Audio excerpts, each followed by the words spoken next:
Okay, I know I am a young coach. I know I am a young person. And the time will say if it's right or it's wrong. I have 15 years of experience as a player in the highest level of Spain. I have been playing also in India 2 seasons. As a coach, I have coached in India, in Thailand, and now is my time in Indonesia.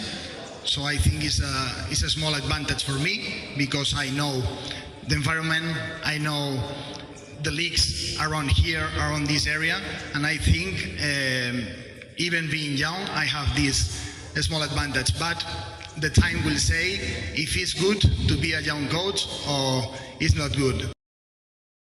Assalamualaikum warahmatullahi wabarakatuh. Selamat malam semuanya teman-teman. Jumpa lagi bersama gua Widi Kristianto dalam Jack Story. Oke, dalam video kali ini gua nggak ngonten nih ngevlog bareng teman-teman Jackmania karena hari ini gua akan ngebahas berita yang cukup mengejutkan bagi mungkin teman-teman semua, termasuk bagi gue karena sore tadi Persija mengumumkan bahwa kerjasamanya dengan pelatih kepala Carlos Pena selesai alias dipecat. Sebenarnya kabar Pena dipecat itu udah ini ya, udah berhembus dari beberapa waktu yang lalu ya. Cuman baru kali ini nih Persija rilis resmi dia sudah menghentikan kerjasama dengan Pena. Ngomong-ngomong soal pemecatan Carlos Pena, menurut teman-teman gimana nih? Kalau dari gue pribadi sih ya jujur li waktu pertama kali Persija ngerekrut Pena, kan gue langsung kepo tuh sama profilnya dia. Dia pelatih tim Liga Thailand tuh, Ratchanburi ya kalau nggak salah ya. Nah di situ dia nggak terlalu mentereng gitu prestasinya sebagai pelatih.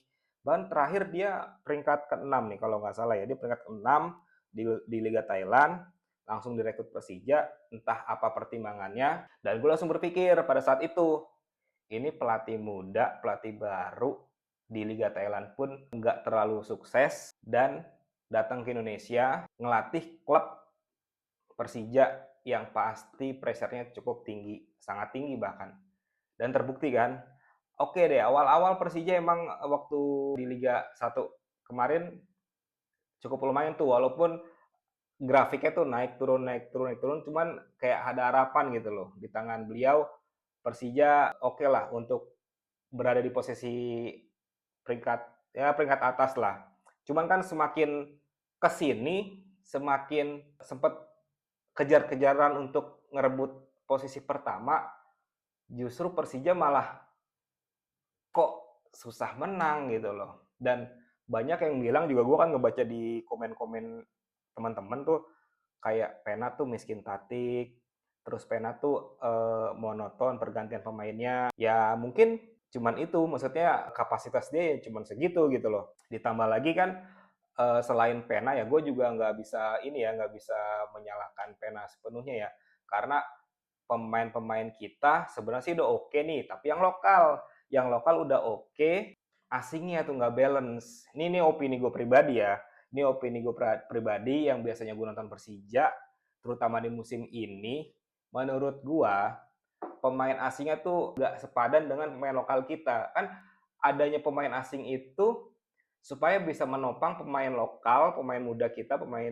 kayak Rido dan kawan-kawan, biar bisa up lagi tuh prestasinya, levelnya, kualitasnya, skillnya bisa up lagi dengan hadirnya pemain-pemain asing. Cuman kan kalian tahu sendiri Persija, contoh ya kayak Gayos, Kudela, Simic itu kan udah pemain-pemain umur gitu yang udah nggak grass gitu untuk main di Liga 1 yang levelnya level tinggi juga ya bermain di Liga 1 udah mulai selain cepat juga kencang kan keras gitu.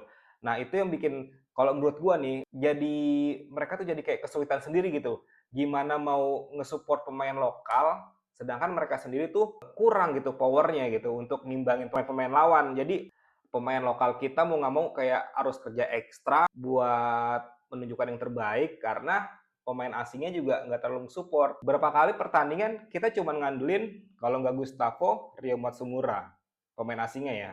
Kalau Simic, ya udahlah ya kalau Simic kan kayak gitu ya. Gue nggak bisa menceritakan, kalian sendiri yang menilai gimana Simic. terus pemain-pemain lainnya lumayan, cuman masih kurang kalau menurut gua dibandingkan tim-tim Liga 1 yang papan atas lainnya tuh masih lebih gacor mereka gitu loh. Itu gua akuin gitu kan. Dari mulai contoh ya Eduardo. Oke, hadirnya Eduardo itu bisa jadi pesaingnya si Andri Tani. Itu menurut gua oke lah. Jadi persaingan sehat.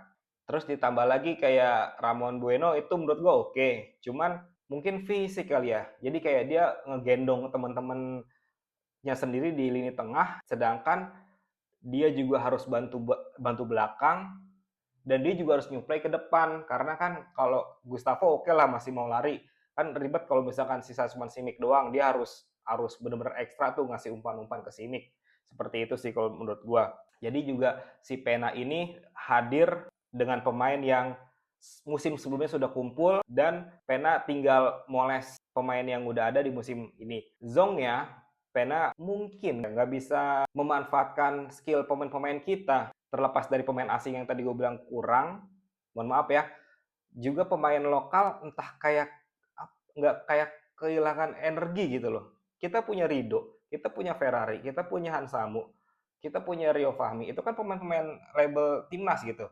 Cuman entah kenapa kalau main di Persija nih, terutama musim ini ya, kayak powernya nggak keluar. Entah powernya nggak keluar, kekuatannya nggak keluar, atau emang dia butuh teman-teman lainnya buat mereka itu bisa tampil di top perform gitu loh. Jadi satu musim yang panjang ini ya udah habis bensin di tengah jalan gitu.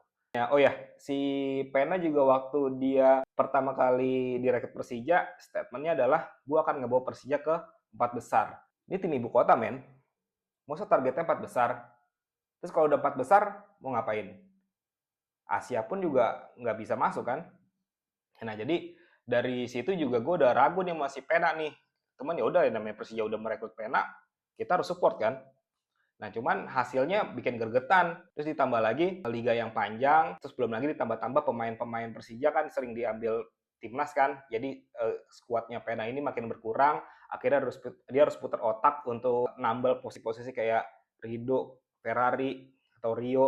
Atau kalau misalkan pemain asingnya cedera, dia harus tambal dengan pemain-pemain baru yang notabene itu pemain muda. Ya udah selesai, digerus lah sama klub-klub lain. Jadi banyak faktor sih kenapa Pena bisa kayak gini. Terus tadi gue juga baca siapa pengganti Pena selanjutnya. Kalau untuk sisa pertandingan nanti yang ganti, ini gue baca karatekernya si Ricky Nelson. Ricky Nelson ya harapan gue dengan sisa pertandingan ya dia bisa tampil all out lah. Kalaupun misalkan dia bisa memberikan hasil maksimal Persija di 4 laga ke depan, Persija kan setidaknya bisa tetap ada di peringkat atas walaupun udah bye ya sama gelar juara, tapi setidaknya nggak langsung merosot ke papan tengah gitu loh. Dan isunya Teko mau baik lagi nih. Cuman itu berdasarkan gosip-gosip berita di sosial media ya. Jadi bukan info A1 nih gue dapatnya dari sosial media. Entah apa pertimbangannya bisa Persija bisa ada isu ngambil Teko, cuman harapan gua sih kalau bener-bener Teko yang direkrut Persija, ya kan dia udah tahu dalamannya Persija tuh, dia udah berapa tahun, udah 2 tahun di Persija, bahkan sempat ngebawa Persija treble juga, ya harapan gua Teko bisa tidak terlalu sulit untuk meramu kekuatan tim Persija, karena dia juga di Bali juga udah berapa tahun, di 3 tahun lebih mungkin ya di Bali. Dia udah di Bali udah cukup lama, balik ke Persija yang dia udah sempat pegang, ya mudah-mudahan Teko tidak kesulitan untuk beradaptasi lagi balik ke klub lamanya. Dan harapan gue juga sih untuk Mas Bambang nih, untuk BP sebagai manajer bisa ngerekrut pemain-pemain yang dibutuhin Persija buat musim depan, karena kalau pakai pelatih baru terus pemainnya baru lagi kan agak sulit tuh. Cuman kan kalau misalkan pemain Liga 1 yang direkrut gitu, maksud gue bukan pemain yang belum pernah main di Liga Indonesia ya, maksudnya pemain yang udah ada di Liga Indonesia, kalau bisa diambil direkrut buat ngisi kekosongan pemain asing kita yang udah nggak diperpanjang, itu sih menurut gue lebih oke ya. Jadi istilahnya tuh nggak usah beli kucing dalam karung gitu loh. Jadi ambil aja, beli aja pemain-pemain asing yang udah main di Liga Indonesia. Terus kalaupun misalkan bener Teko yang jadi pelatih Persija nih, ya kan itu lebih cepat adaptasinya gitu loh. Jadi nggak perlu perjudian lagi kayak si Carlos Pena ini kan. Nah, ini kan skuad Persija itu kan nih kalau gue baca nih asingnya ya ada Gustavo, ada Simic, ada Matsumura, ada Pablo Andrade, terus juga ada Raman Bueno sama Gayos. Kiper juga ada Eduardo. Nah, kalau pemain asing yang ada di musim ini, kalau gue pribadi nih ya, opini gue pribadi itu gue better sih pertahanin dua pemain. Pertama yang jelas Gustavo, menurut gue masih bisa diandelin.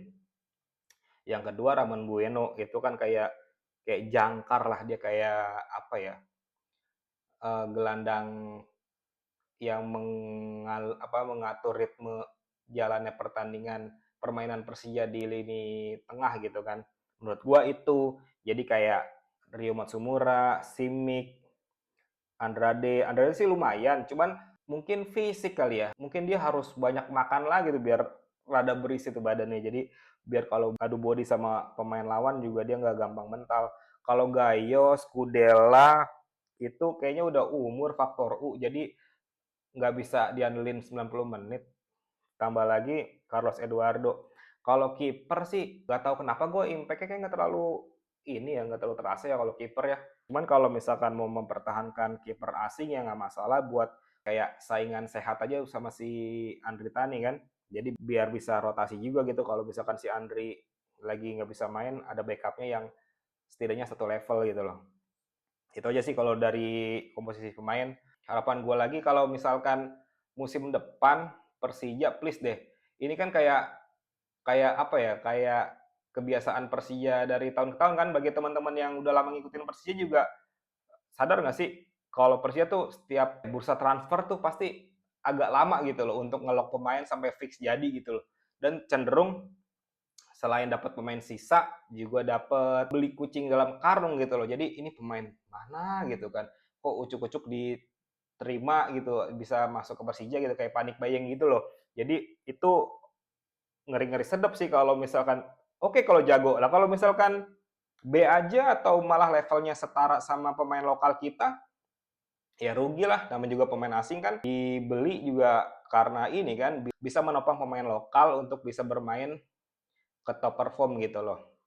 Menurut gue itu, kalau bisa nih di bursa transfer Mas Bambang nih ya, semoga lebih gercep lagi, lebih lihai lagi nih buat ngelobi-lobi pemain-pemain incerannya. Jadi biar kita juga sebagai fans nggak minta welcome terus gitu di sosmed gitu loh. Jadi kasih angin segar nih, mumpung pertandingan udah tinggal 4 pertandingan lagi. Bisa lah Mas Bambang, gue percaya sama lo karena lo selain lo panutan pemain-pemain muda, pemain-pemain lokal juga lu kan pinter Mas. Jadi harapan gue lu bisalah ngelobi pemain-pemain yang emang lu incer buat nambal posisi-posisi pemain Persija yang musim ini nggak diperpanjang. Kalau dari gue sih itu aja. Kita nantiin aja ya isu-isu yang berkembang ke depan setelah pemecatan Pena ini.